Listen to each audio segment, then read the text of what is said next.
As the sun dipped towards the horizon, painting the sky in hues of orange and pink, we arrived at the secluded lakeside where Mark's family cabin stood. Mark, a reserved man with a deep reverence for family history, proudly informed us that the cabin had been passed down through generations.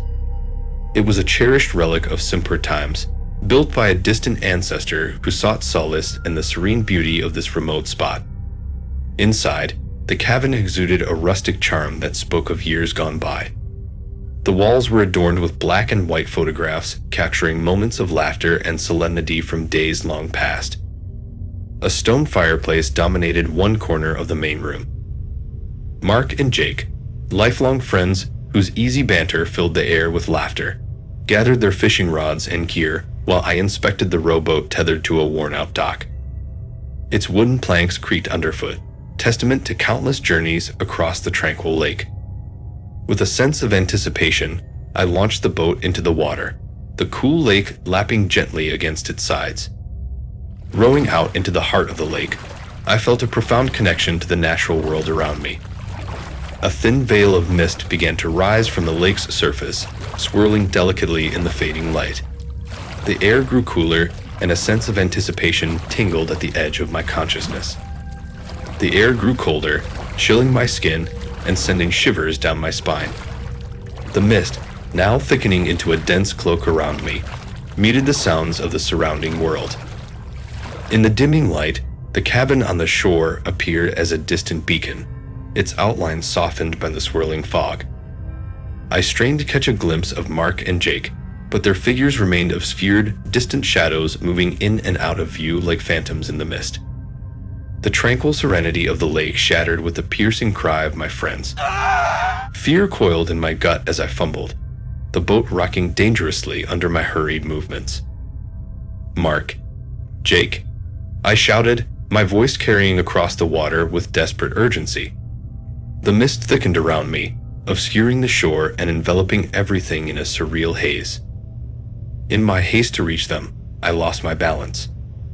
The boat lurched violently, tipping me into the cold embrace of the lake. Shock and adrenaline surged through me as I struggled against the water's resistance, the chill seeping into my bones. With frantic strokes, I propelled myself towards the direction of their cries, heart pounding with a mix of fear and determination. As I neared the shore, the voices grew louder, mingled with the frantic splashing of water.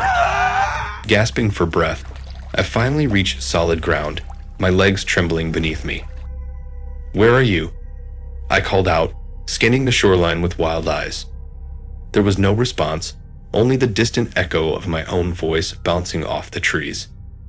Panic threatened to overwhelm me as I stumbled towards the cabin. Pushing open the cabin door, I entered cautiously. The interior was cloaked in shadow, the air heavy with the scent of damp wood and neglect. Every corner seemed to hold its breath, waiting for a sign of life that never came.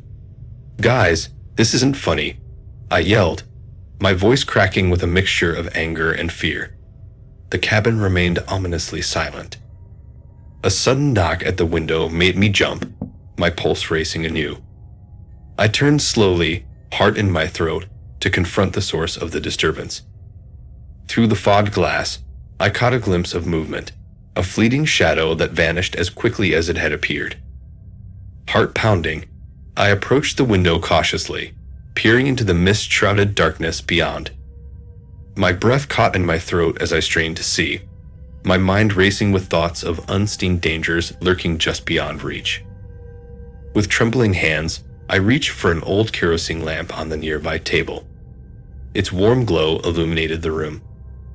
Holding the lamp like a shield, I nudged the cabin door open with my foot, stepping outside into the cool night air. The mist swirled around me, thick and impenetrable, muffling every sound and distorting every shadow. I scanned the surroundings frantically, searching for any sign of my friends or the source of the haunting cries that had brought me here.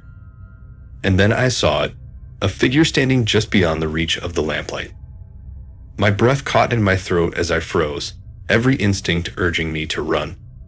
But curiosity and dread held me in place, rooted to the spot as the figure seemed to waver in the mist. "Who's there?"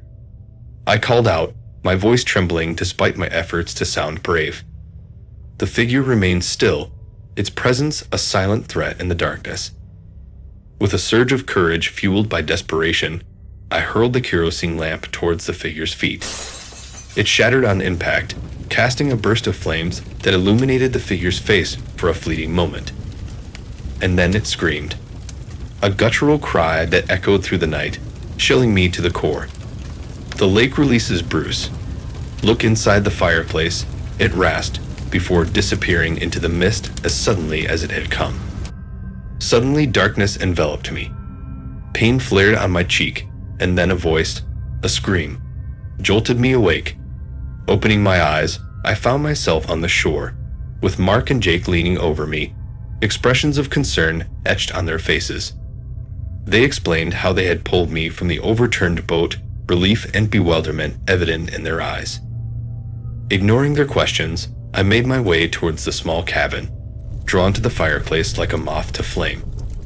Inside, nestled in a small alcove, lay an open notebook, its pages yellow with age. Faded ink revealed a chilling revelation. The lake demanded a sacrifice every year, yet someone had accidentally survived. Now two have survived, I whispered, and the truth pierced me like the chill of a misty night. As I closed the notebook, the flames in the fireplace crackled with an eerie intensity, casting dancing shadows that seemed to whisper ancient secrets of the lake.